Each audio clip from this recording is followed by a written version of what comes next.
If you're watching this video, you've likely seen some of my shorts talking about FIFA 22 and my thoughts on it. But if you haven't and you just want to see all my thoughts all together in a more detailed way, this is the video for it. So I'll just go over all the different things that I've noticed in this FIFA. Starting off with the pros that'll turn into cons pretty quickly.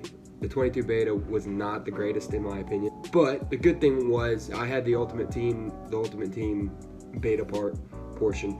For me, I felt like passing felt very, very nice at the beginning.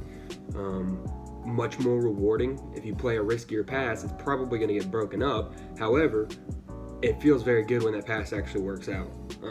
If you win the ball, if you're defending it and you're winning the ball, you may not want to play a pass immediately if it's kind of risky. Those kind of passes will get blocked most of the time. Situations that you want to hold the ball a little bit longer, you make the right decision, it actually is useful in those situations. Another good thing that they added, the teammate contain, is a very good addition, I would say. I think the fact that it's a little bit like FIFA 15, FIFA 14, where the teammate contain was very, very overpowered, but instead you have the stamina cooldown for those players.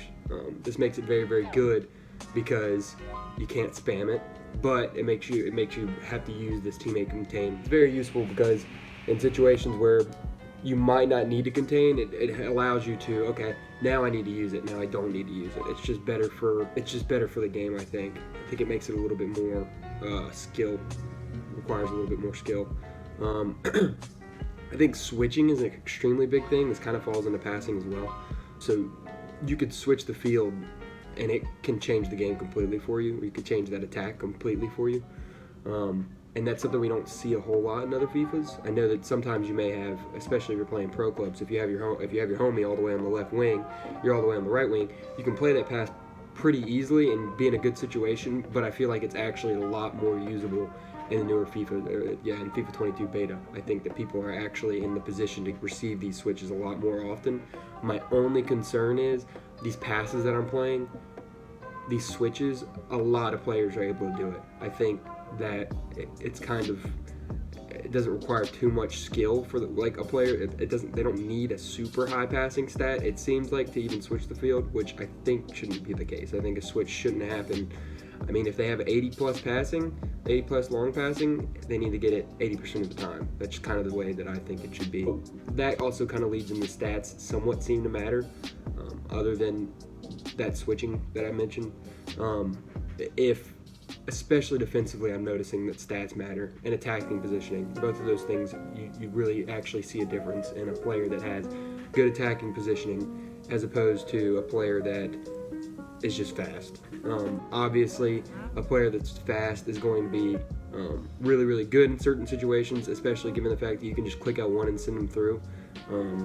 But the attack positioning, I think you can still use that to your advantage. You could use a good attacking positioning player like Thomas Mueller or something like that and still get something out of it.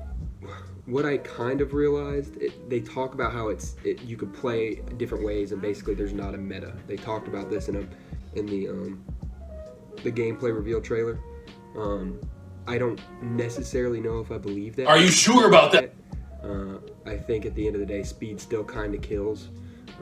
Everybody's just going to want fast players that have decent stats and depending on their position, whether it be a midfielder, they want a fast, good dribbling midfielder. They don't really care about the passing too much, but I don't know. It kind of just depends. Competitor mode is absolute garbage. It's an extremely good idea. I think that I make it a pro because if competitor mode is done right, it makes FIFA a lot better. But I honestly believe, and I don't play on manual passing, but I honestly believe that if competitor mode switched to manual passing instead of semi, I think it would completely change it. It makes the game require so much more skill than semi passes. I mean, for one example, I was trying to play a through ball to Messi, I believe, and I held the triangle button down all the way, and it just went right next to him. He just passed to another attacking midfielder. He didn't go all the way to Messi, even though I held the triangle button down for a really long time. It just went straight to Messi.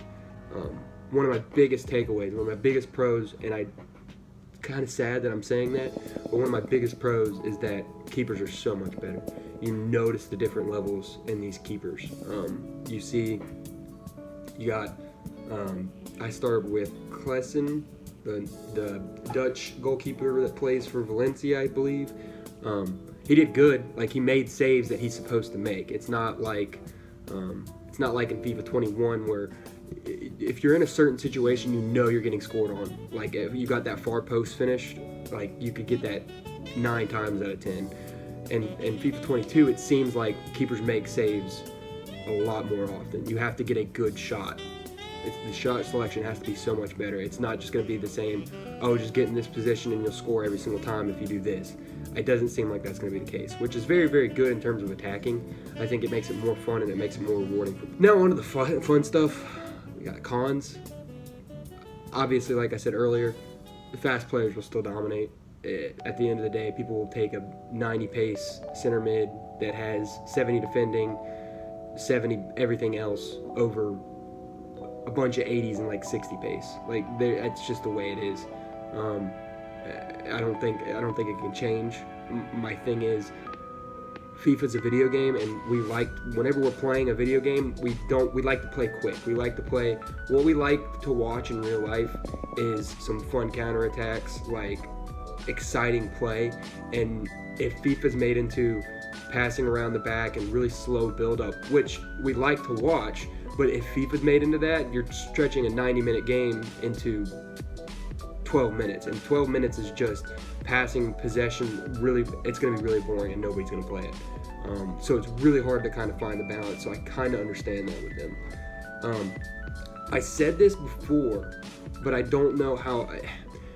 With tackling in FIFA, it just still feels like sometimes they win the ball back right after you tackle them. And I don't know why that is. I just don't think it's super realistic. If somebody gets a tackle in, usually a teammate's going to be there to help win it or get the ball also. If it bounces off a defender, another teammate's going to try to be there to clean up the rest of it. But in FIFA, it's like, it still seems like, okay, I made a tackle, but it still fell right back to the player. I don't know if it has anything to do with a dribbling stat. For me, one time I was using Mane, and this dude put like 2 tackles in on me, and I still had the ball both times. I don't know if it has something to do with dribbling stat. If it does, then I like that, but I don't like how common it seems to be.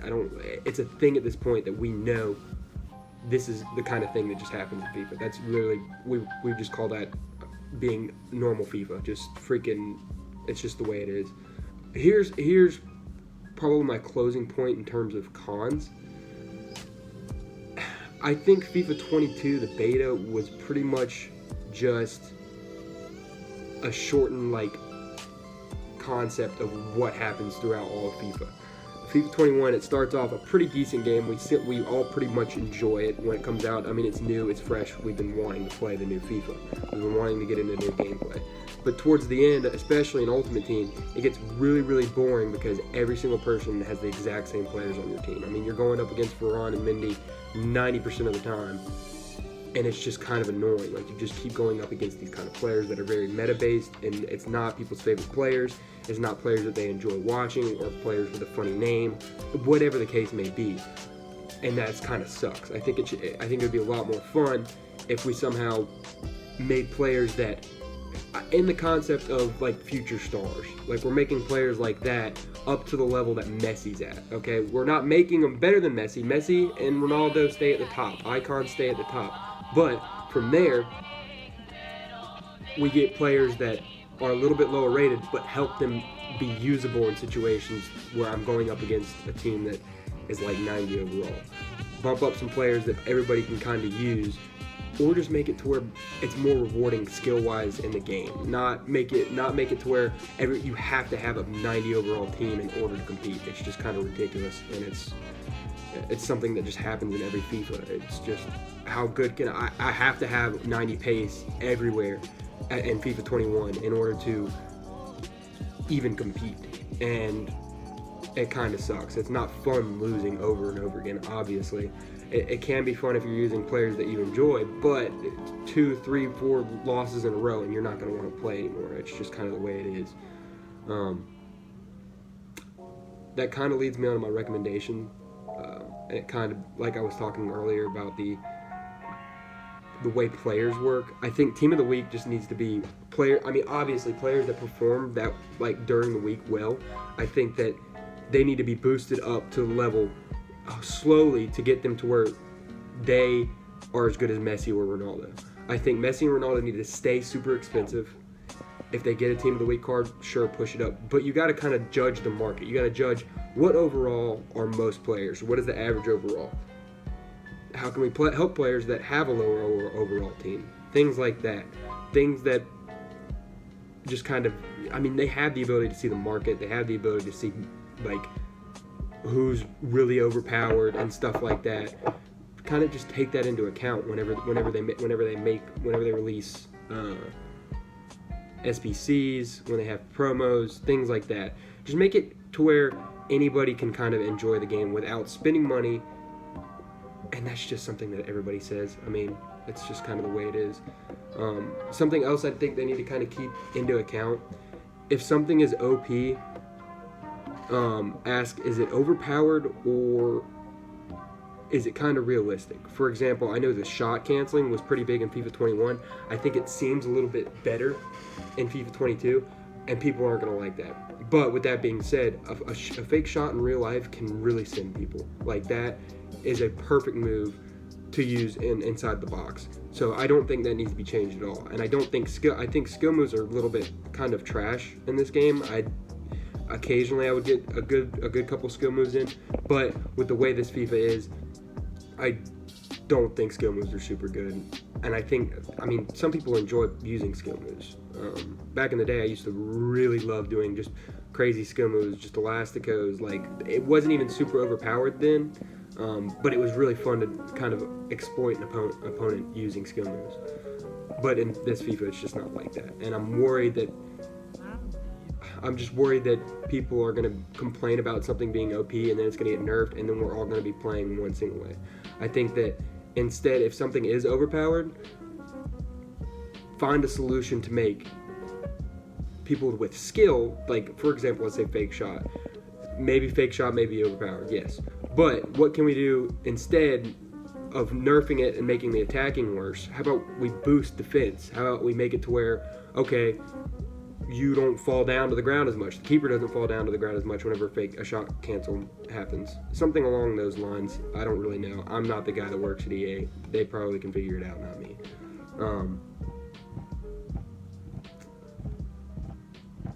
I think something else they can do is they have the stats to see and this is kind of what I was talking about earlier.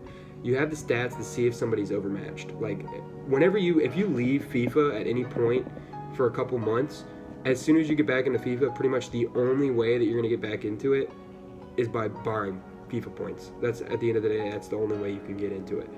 You can try to grind, but it's not going to be a fun time because you're playing against people that are way outmatched you.